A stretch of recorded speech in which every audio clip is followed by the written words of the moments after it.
Երբ եկավ սեպտեմբերը, պատահեց այնպես, որ Չիպոն ամբողջ մի ցերեկ, կարելի է ասել մի հավերժություն, մենակ մնաց։ Սկզբում ուրախ էր, գնում էր մտնում կոշիկների մեջ, հետո շարժվում էր դեպի խոհանոց, հետո հյուրասենյակ, երբ հոգնեց շրջագայությունից, տխրեց։ Մենակ չէր մնացել, միշտ մեկն ու մեկը տանն է եղել, գոնե Գայանեն է այցելել կողքի բնակարանից։ Մարդկանցից երբ շատ են, շուտ էր ձանձրանում, քաշվում էր հեռու, իսկ երբ մեկն էր լինում, ձգտում էր նրա ոտքերի մոտ։ Իսկ ահա մենակ է, եւ դա ոչ միայն տխուր է, այլև վախազդու, չէ որ ոչ խոթարք կա, որի մեջ թաքնվի, ոչ գետի խշշոց, որով ականջը զվարթանա, եւ ոչ էլ արևն է երևում, տան վարագույրները ծածկվել են։ Համենայն դեպս մարդու հետ ապահով է։ Այն օրը Հանսի շնիկը հարձակվեց եւ հոտոտեց Չիպոյին, բակում նաեւ Միշան էր, նա մեջքի վրա պառկեցրեց Չիպոյին եւ խնդացին Արեգը, Հանսը, Միշան։ Շնիկը հոտոտեց ու վախեցած ընկրկեց։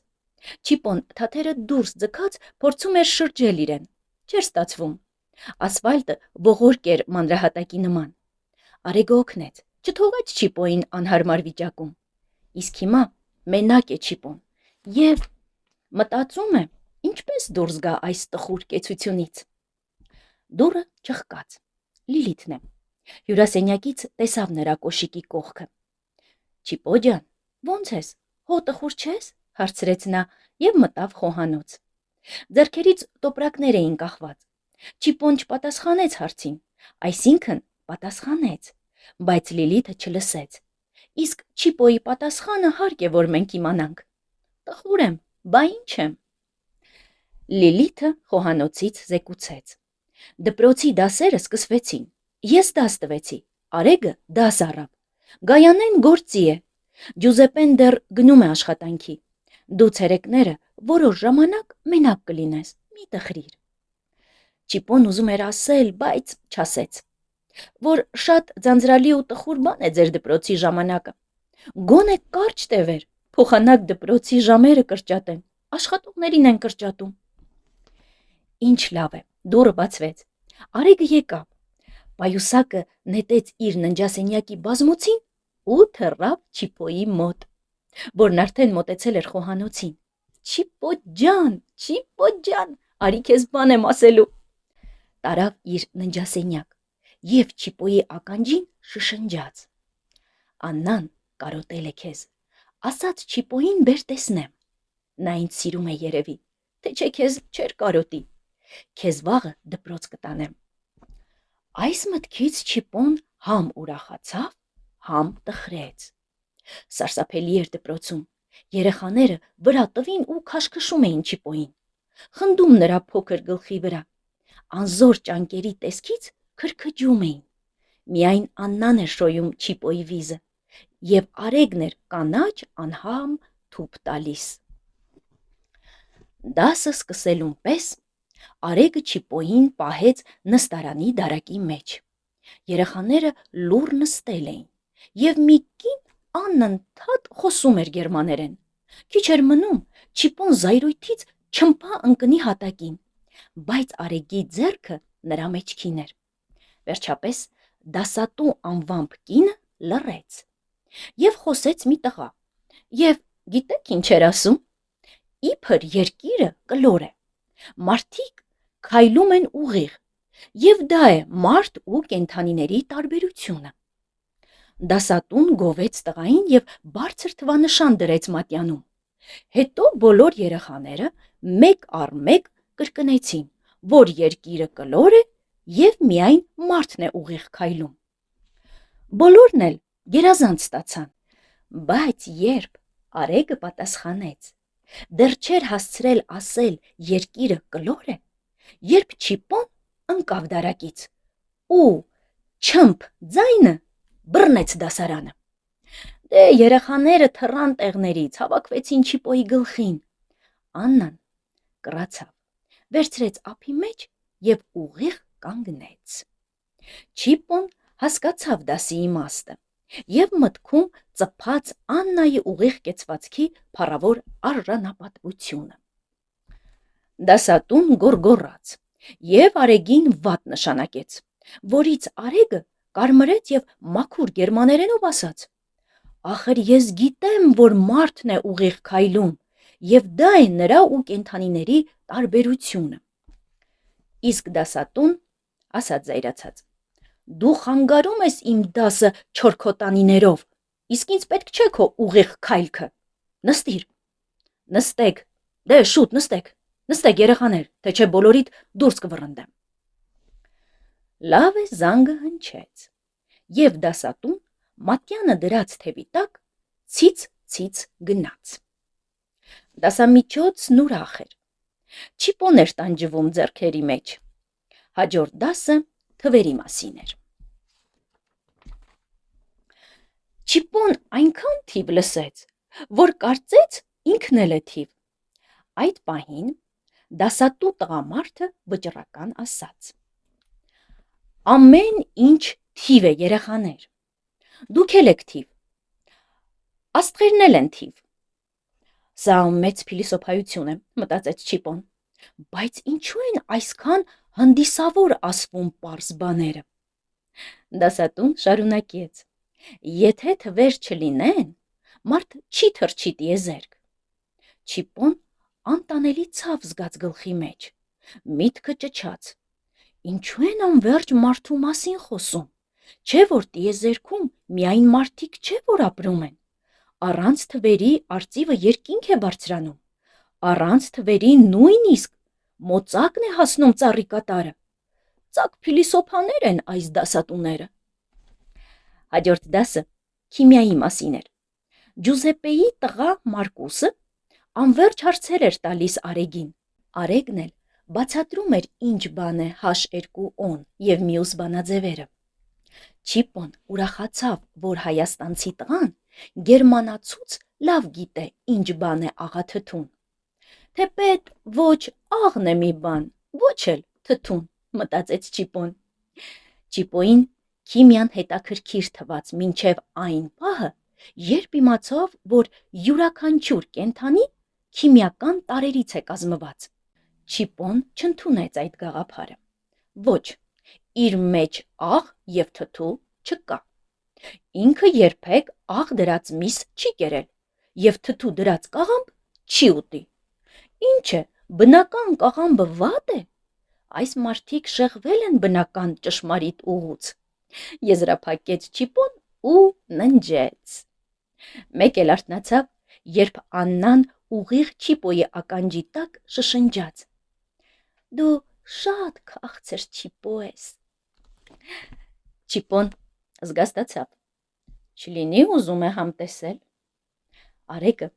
հպարտությունից փքվել էր և Աննային ուղեկցեց տուն։ Նա ապրում էր Վիսբադեն քաղաքում։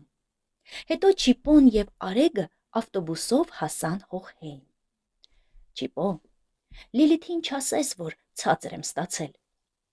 Չիպոն տղամարդու պես լռեց։ Իբր լավ էլ արել ես, էդ ինչ դասեր որ, երկիրը կլոր է, մարդը ուղիղ, ամոթ է ամոթ։ Այո, Չիպոյին դուր չեկավ դպրոցի դրվածքը,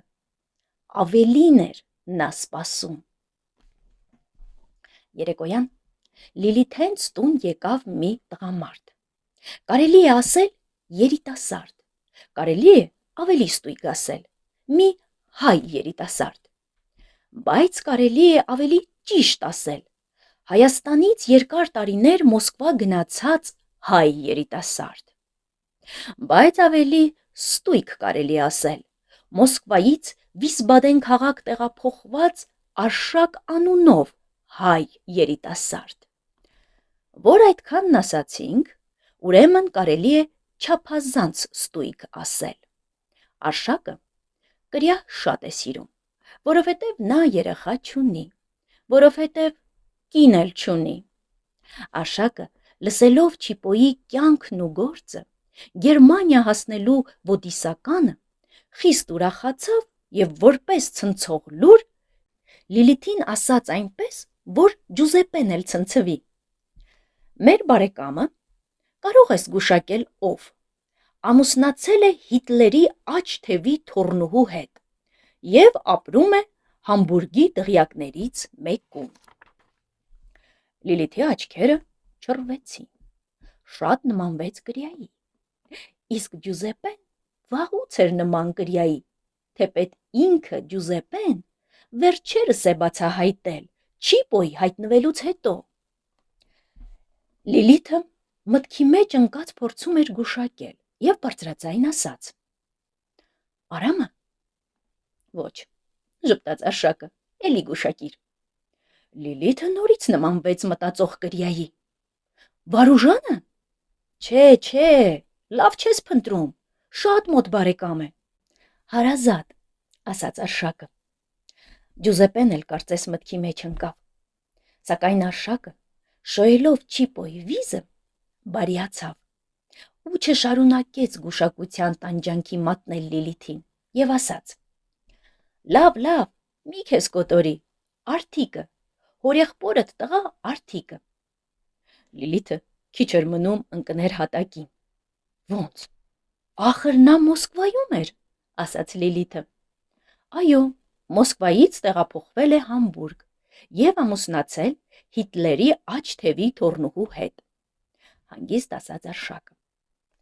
Ով կմտածեր, նրա պապը հասել էր Բեռլին կռվի ժամանակ, իսկ հիմա թոռը Համբուրգ, և Հիտլերի աջ թևի թոռնուհու հետ նրանց երեխան գերմանացի կդառնա, ասաց Լիլիթը։ Ջուզեպպեն ձգվեց։ Արշակը ընկալեց Ջուզեպպեի միտքը և ասաց. Դու էլ երեխա ունենաս իտալացուց, նա էլ գուցե իտալացի դառնա, ճակատագիր է։ Ջուզեպպեն մի քիչ հասկանում էր հայերեն և իրեն լավ զգաց, որ չծնված երեխան իտալացի կմեծանա։ Լիլիթը խոր հոգոց հանեց։ Ախր ինչ տարօրինակ կյանք է, ոնց էլ չի զանգում, չի գտնում մեզ, չէ որ արդիկը գիտի, որ մենք Գերմանիայում ենք։ Նա դղյակում է, մոռացել է մեզ, համ էլ հոգեբանությունը փոխվել է երևի, ասաց Արշակը։ Հայերը ձուլվում են, մեկը Ուրուգվայում, մյուսը Ֆրանսիայում, հաջորդը Ամերիկայում, այն մյուսը Մոսկվայում, մյուսները Շվեդիայում, էլ չեմ ասում արաբական երկրներում ու Իսրայելում։ Էս ինչ ճակատագիր էր, Տեր Աստված։ Քթի տակ խոսում էր Լիլիթը։ Չիպոն չհասկացավ,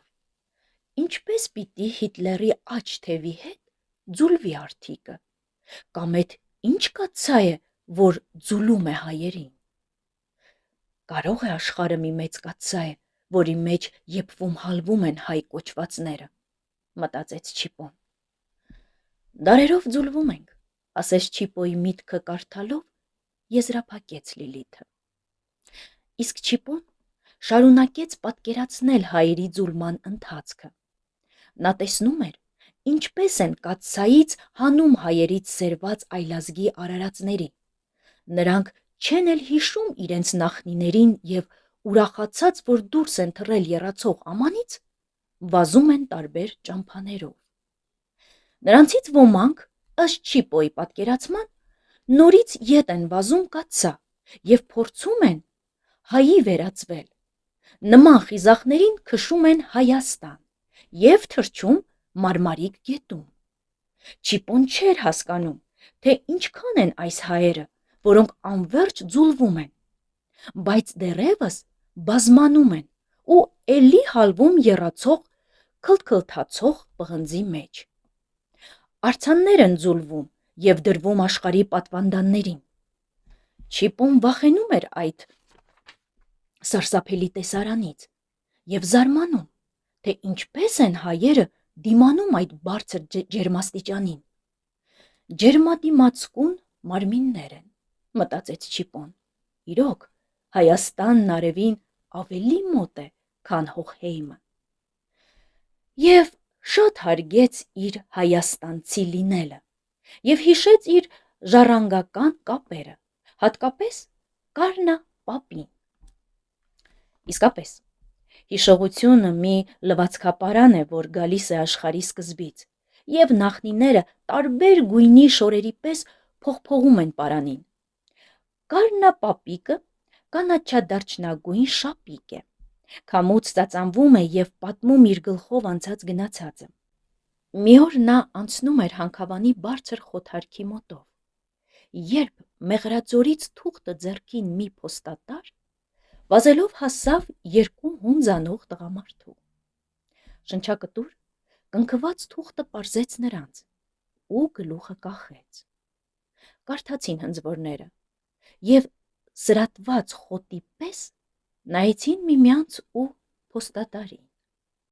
Կարնան չիմացավ, որ կռիվն է սկսվել։ Հնձվորները պատերազմ են կանչվել։ Նրանք շունչները տեղը բերին ու մի հանգով ավարտեցին հունձը։ Մենք գնալու ենք, բայց անասուններն ինչ մեղք ունեն, ասացին միասին։ Նրանցից ավագը թանձր բառերով ասաց. Տես այս կրյան, որ անցնում է իր համար, եկել է գուցե, որ պատյանին գրենք մեր անունները և այս չարաբաստիկ օրը։ Կարնապապին բռնեցին, սուր բզով քերծելով պատյանին գրեցին. Սուրեն և Աղաս 25/06/1941։ Կարնայի պատյանի աջ կողմում Սուրենն էր, ձախ կողմում Աղասը, իսկ օրը, ամիսը և թվականը պատյանի վերջնամասում, թեքության վրա։ Եվ բաց թողին Կարնապապիկին, ասես ոչինչ չէր եղել։ Նա գնաց իր ճամփով, իսկ հնձվորները իրենց։ Պատերազմի։ Մի քանի ամիս անց Աղասի սև թուղթը հասավ գյուղ։ Նրա մայրը Չիպոն չէր տեսել, և ոչ էլ Կարնան, թե ինչ ծանր արցունքներ է թափել Աղասու մայրը, և հարկ չկա չտեսածի մասին գրել։ Սուրենը չզոհվեց։ Հաղթանակից հետո նա գյուղ վերադարձավ, մի քանի օր քնեց և խոթարք գնաց գտնելու կրյային։ Փնտրողը գտնում է։ Նա կրյային գուրգուրանքով երկյուղած բերեց և դրեց Աղասու մոր ոտքերի դեմ։ Սաթեն մայրը վերցրեց, չուզենալով կարդաց պատյանի ծուռումուռ գրերը. Սուրեն և Աղաս։ 5 տարվա մեջ չէին ջնջվել անունները։ Լաց եղավ ու քրտ կտրելով արցունքն ասաց. Սուրեն ջան, ինձ թող կրյան, ես նրան աչքի լույսի պես կպահեմ։ Աղասու հիշատակն է։ Պահում էր երեխեքի ու թոռների պես, այդպես երկար տարիներ։ Մի օր էլ Կարնան անհետացավ։ Նա չափազանց էր սիրում Սաթեն տատիկին, թոռներին, և սակայն անտառը ձգեց։ Նա չէր կարող կարդալ, ինչ է գրված իր պատյանին։ Նա գնաց հենց իր համար գրված բնության ճանապարհով։ Մի օր Սաթեն տատիկը, թոռները, հարևանները փնտրեցին Կարնային։ Չգտան։ Իսկ Կարնան թփի միջից նայում էր նրանց, հատկապես Սաթեն տատին, ու դիմացավ։ Մնաց բնության իր համար գրված թղթի մեջ։ Հետո իհարկե աշխարհ եկավ Չիպոն, և այս պատմությունը լսեց Կարնապապից։ Չիպոն տխրությամբ իմացավ մի առավոտ, որ Սաթեն տատը մահացել է և ժառանգներին կտակել։ Պահպանեք կրյաներին, կարդացեք նրանց պատյանների գրերը։ Չիպոն էլ իր հերթին ուշիվ նայում էր մարդկանց, փորձում էր կարդալ նրանց վրայի գրերը, բայց կրյաների լեզվով